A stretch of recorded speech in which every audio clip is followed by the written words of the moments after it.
Burnout is insidious. It creeps in.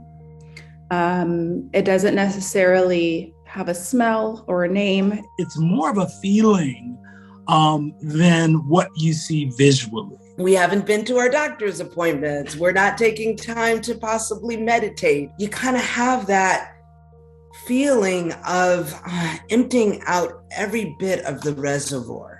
And at one point, there was only 4 of us attending to the needs of hundreds and hundreds of Indigenous people here in LA County. We were just exhausted all the time.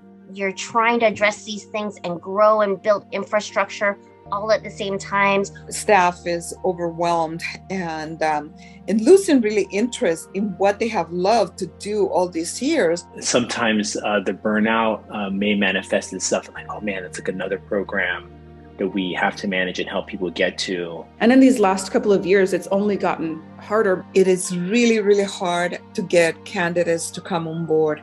And it's really not about the money. It's really about the workload. As people sort of begin to experience burnout, they lose sight of what's possible. And that ultimately results in us not serving our community in the way that they deserve.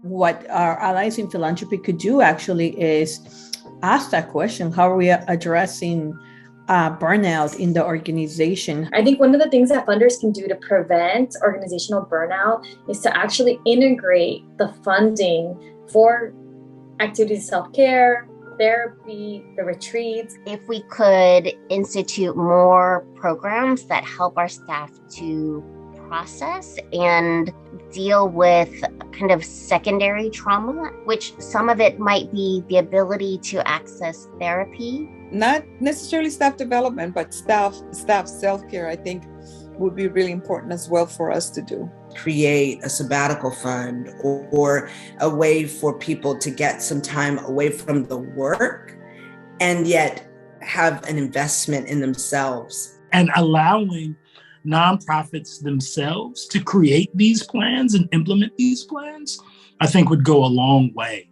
towards this idea of self-care. If we in the field, in the nonprofit field, are burned out, imagine the people that we are trying to help.